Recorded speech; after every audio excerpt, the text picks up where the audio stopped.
7 भाई और उनके एक बहन की कथा। बहन को मार कर खा गए 7 भाई। दोस्तों, बहुत समय पहले की बात है।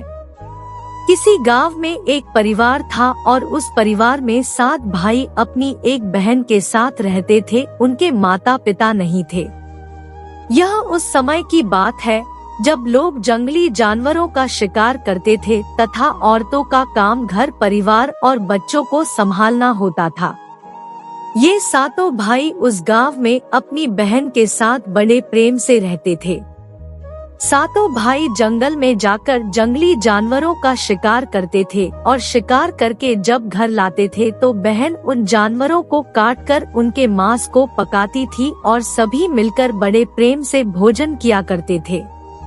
ऐसे ही दिन गुजर रहे थे। एक दिन 7 भाई जंगल में शिकार करने के लिए निकले थे।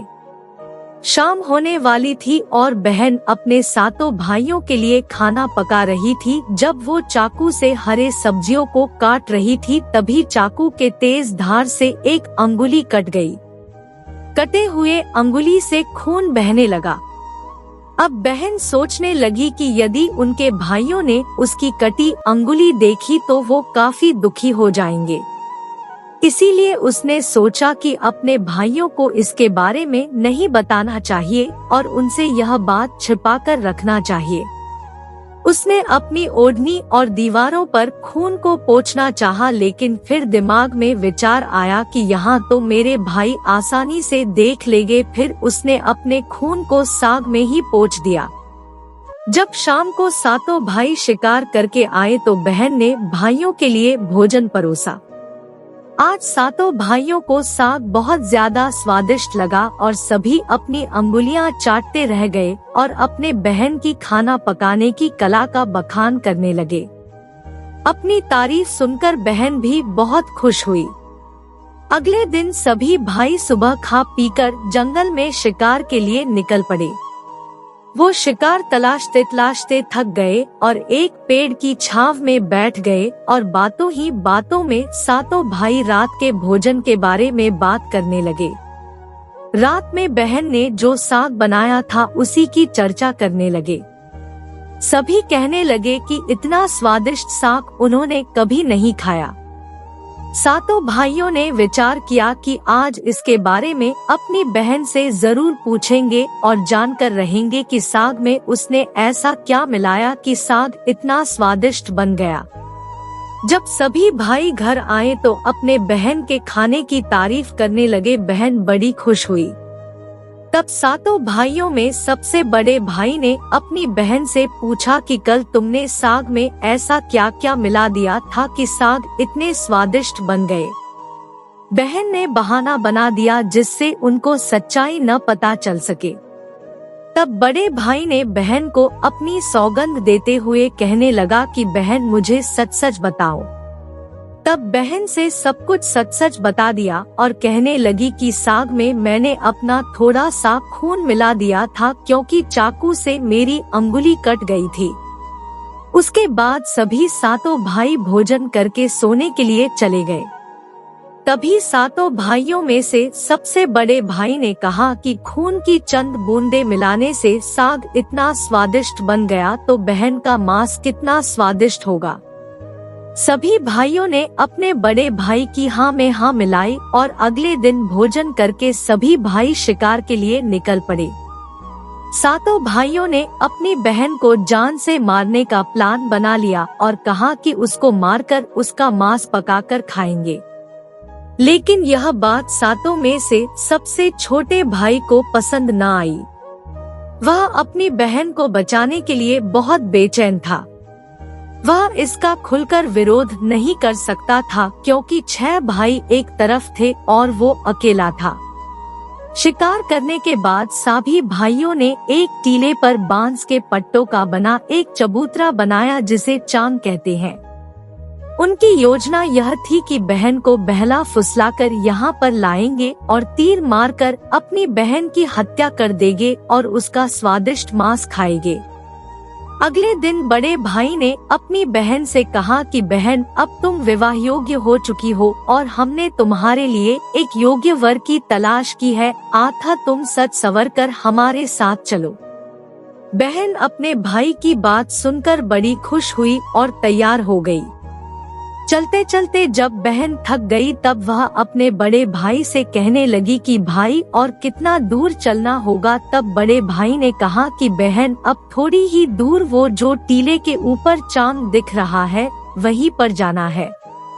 टीले पर पहुंचकर बड़े भाई ने अपने छोटे भाइयों से कहा कि इसे रस्सी से बांस के खंभे के सहारे बांध दो। सभी भाई मिलकर अपनी बहन को रस्सी से बांधने लगे। बहन बहुत असहाय थी और अपने सभी भाइयों को हत्यारे की नजर से देख रही थी और वह ईश्वर से कहने लगी कि हे भगवान, ये मेरे सभी भाई मेरे खून के प्यासे हैं। ऐसा कोई भाई नहीं है जिसके दिल में मेरे प्रति सराहना हो। ये सुनकर सबसे छोटे भाई का मन द्रवित हो गया, लेकिन वो बेचारा अकेले कर भी क्या सकता था। वह मजबूर था क्योंकि 6 भाई बहन को मारने के पक्ष में थे। बहन को बांधने के बाद बड़े भाई ने अपने सभी भाइयों को बाण से मारने का आदेश दिया।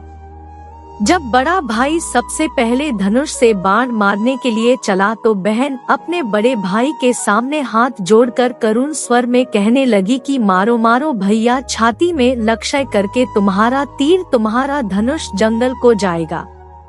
मारो मारो भैया, छाती में लक्ष्य करके भैया, छाती में लक्ष्य करके। बड़े भाई ने कठोरता से बाण चलाया लेकिन उसका तीर सही निशाने पर नहीं लगा। अब दूसरे भाई की बारी थी। वह भी बहन को मारने के लिए धनुष बाण उठाया। उसके भी सामने बहन ने हाथ जोड़कर वही करुण स्वर गाने लगी। दूसरे भाई का भी निशाना विफल हो गया। इसी तरह से 6 भाई ने अपने बहन को तीर से मारने की कोशिश की लेकिन सभी विफल रहे। अब 7वें भाई का नंबर आया और सभी भाई कहने लगे कि भाई पूरी ताकत से तीर चलाना और बहन को एक ही तीर में ढेर कर देना। यदि तुम्हारा निशाना चूक गया तो तुम जिंदा नहीं बचोगे, हम सब मिलकर तुम्हें मार देंगे। बहन ने अपने छोटे भाई की जान खतरे में देखी तो अपने भाई की जान बचाने का उसने निश्चय किया और वह ईश्वर से प्रार्थना करने लगी कि हे ईश्वर, मेरे भाई का तीर मेरी छाती भेदने में सफल हो जाए। और वह फिर करुण गीत गाने लगी कि मारो मारे भैया, छाती में लक्ष्य करके, छाती में लक्ष्य करके तेरा तीर मेरी छाती भेद जाए। मारो मारो भैया, छाती में लक्ष्य करके मारो। छोटे भाई ने तीर चलाया और उसका तीर बहन के मर्म पर जा लगा। वह दर्द से तड़प हुई। कुछ देर छटपटाने के बाद उसके शरीर से प्राण निकल गए। बहन के मरने के बाद सभी 6 भाई बहुत खुश हुए लेकिन 7वां भाई बिल्कुल भी खुश नहीं था। सभी भाइयों ने मिलकर बहन के शव को चांद से नीचे उतारा। उसके बाद 6 भाइयों ने बहन के शरीर के बोटी बोटी करके काट डाले और बड़े भाई ने अपने सबसे छोटे भाई को जंगल से लकड़ी और पानी लाने का आदेश दिया। छोटा भाई लकड़ी को पानी के साथ साथ कुछ मछली और केकड़ा भी लेकर आया था।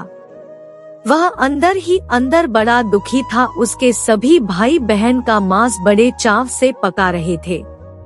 वह अपनी बहन का मांस नहीं खा पाएगा। यदि उसने ऐसा किया तो उसके सभी भाई मिलकर उसे गालियां देंगे। उसने मांस पकाते समय चुपके से केकड़े और मांस आग में डाल दिया और अपने खाने का जुगाड़ कर लिया। चावल और मांस तैयार हो गया था। जमीन पर केले के पत्ते बिछाकर उसमें सबके लिए खाना परोसा गया। छोटे भाई ने बैठने से पहले अपने स्थान पर एक छोटा सा गड्ढा खोद लिया था। उसने केले के पत्ते में परोसे गए बहन के मांस को उस गड्ढे में डाल दिया तथा मछली और भात खाने लगा। बाकी 6 भाई अपने बहन की हड्डियां चबाने लगे तो छोटा भाई केकड़ा चबाने लगा। भोजन करने के बाद बड़े भाई के कहने पर छोटे भाई ने सबका बचा हुआ जूठा साफ करने को कहा कि बहन बची हुई हड्डियां और उनके अन्य भाग जैसे कि सिर, नाखून, पंजे सबको इकट्ठा करके उसी गड्ढे में डाल दिया और ऊपर से मिट्टी डाल दी। कुछ समय पश्चात उसी स्थान पर बांस का एक पौधा उगाया। धीरे धीरे उस स्थान पर बांसों का एक झुरमुट बन गया।